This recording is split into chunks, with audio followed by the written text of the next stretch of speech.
돈을 빌려달라고 했는데 당시 그 사람에게 집도 있었고 여러 재산이 많아서 당연히 갚을 수 있겠지라고 생각하고 빌려줬는데 나중에 돈을 갚지 않았고, 그런 경우 강제 집행을 해야 하는데 확인해보니 가지고 있던 재산은 다 없어지고 빈털터리가 되어 있어서 절망스러운 상황이신 분들이 있을 텐데요. 이럴 경우 어떤 소송을 제기하면 좋을지 설명드리겠습니다. 사행이란 앞서 말씀드린 것과 같은 상황인데, 채무자가 채권자에게 손해를 끼친다는 사실을 알면서 재산을 감소시키는 행위를 사해행위라고 하는데요. 이렇게 사해행위에 해당할 경우에는 이러한 행위를 취소하고 채무자의 재산으로 복귀시킬 수 있고, 채권자는 그 재산으로부터 내가 빌려준 돈을 받아올 수 있는 것입니다. 채무자가 재산을 처분하면 무조건 사해행위에 해당하는지 문의를 주시는데요. 그렇지는 않습니다. 어떤 경우에 사해행위에 해당하고 소송을 제기할 수 있는지 살펴보겠습니다. 먼저 내가 채무자에 대해 가지고 있는 채권이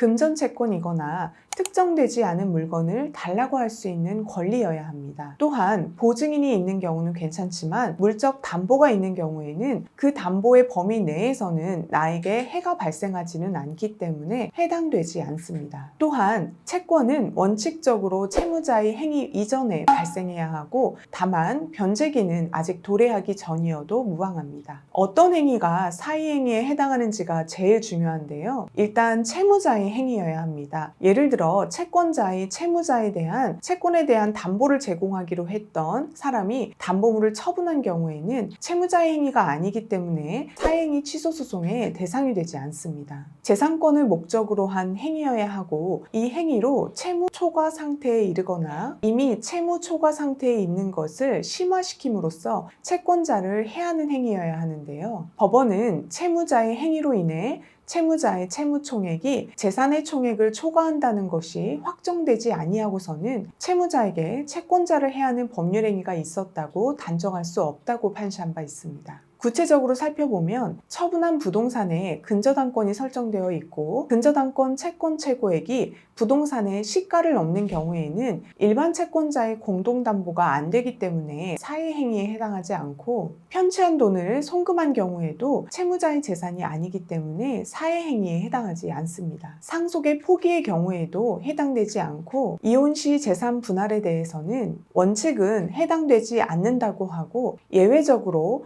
재산 분할이 너무 과대하거나 재산 분할을 빙자한 재산 처분 행위라고 보여지는 경우에는 해당될 수 있습니다. 그러나 이는 채권자 측에서 입증해야 하는데 입증하기가 어려워서 실무에서는 인정되는 경우가 별로 없습니다. 이혼으로 인한 양육비, 위자료의 경우에는 해당될 여지가 있습니다. 대법원은 채권자가 채권을 보전하기 위해 채무자의 부동산에 대하여 가압류 결정을 받기 하루 전에 채무자가 협의 이혼을 하고 처에 대한 위자료 및 자녀의 양육비조로 그의 유일한 재산인 부동산을 처에게 무상 양도하였다면 그 양도 경위에 비추어 채무자는 그 양도 행위로서 자신이 무자력에 빠지게 되어 채권자를 해한다는 사실을 알고 있었다고 보여지기 때문에 위 행위는 사해행위가 된다라고 판시한 바 있습니다. 이자도 받을 수 있는지 궁금해 하시는데요. 네, 받을 수 있습니다. 예를 들어 살펴보면 채권자가 채무자에게 8억 원을 대출하고 당시 시가 10억 원 상당의 물상보증인 소유의 부동산에 채권 최고의 9억 원의 근저당권을 설정받았는데, 채무자가 자신의 유일한 재산을 수익자에게 처분하였고 채권자의 대여 원금에 대하여 처분행위 시까지 발생한 이자는 2억 원이고 부동산의 처분 당시 시가는 11억 원이라고 가정해보면, 이 경우 채권자는 채무자의 처분행위 당시에 담보 목적물의 시가와 채권 최고액 중 적은 금액인 채권 최고액 9억 원의 범위 내에서 우선 변제권을 확보해 있는데, 위 처분 당시 발생한 이자가 2억 원이고 이게 먼저 충당되고 공제되고 난 나머지 7억 원이 원금에 충당 공제되어 우선 변제 받을 수 있으므로 나머지 원금 2억 원 및 이에 대하여 처분행위 다음 날부터 변론 종결일까지 발생하는 이자를 기준으로 권리를 행사할 수 있습니다. 소송 준비 방법에 대해서 설명드리면 사행위에 해당하는 것을 취소하고 채무자의 재산으로 돌려놓기 위해서는 크게 4가지가 있어야 하는데요. 채권자의 피보전 채권,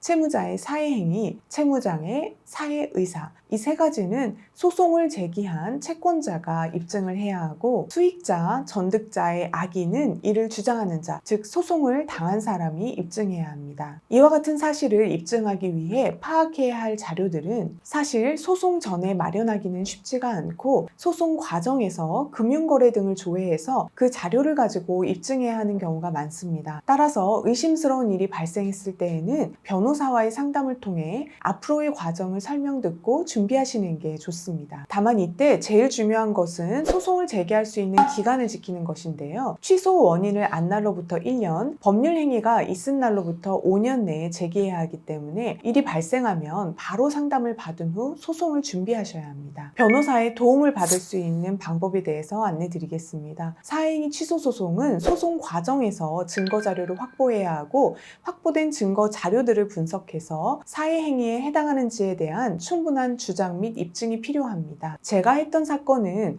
채무자가 자신 명의의 예금 통장에 있던 돈을 채무자의 모에게 지급하여 문제가 되었던 사건이었고 제가 채무자 쪽에 대리를 맡았었는데요. 오래된 금융 자료들을 분석하여 채무자 명의의 통장에 있던 돈은 채무자가 어린 학생 시절부터 채무자의 모가 채무자를 위해 마련하여 정기적으로 입금한 돈이라는 사실을 입증하였고 결국 사회행위에 해당하지 않는다는 판단을 받은 사실이 있었습니다. 이렇게 사회행위에 대한 취소소송 과정에서는 어디에 어떤 자료를 요청해야 하는지 확보된 자료를 어떻게 분석하고 어떤 주장을 해야 하는지가 중요한데 이에 대해서는 법률 전문가인 변호사의 도움이 꼭 필요한 부분입니다. 그러므로 사회행위에 해당하는 것으로 보이는 의심스러운 채무자의 행위를 알게 되었다면 또는 혹시 채권자로부터 소송을 제기당했다면 그 즉시 변호사와의 상담을 통해 소송을 어떻게 진행하면 좋을지 조언 받으시기를 바랍니다. 오늘 사회행위에 대해서 설명을 드렸는데요. 이와 관련해서 도움이 필요하시면 상담 전화로 문의 주세요.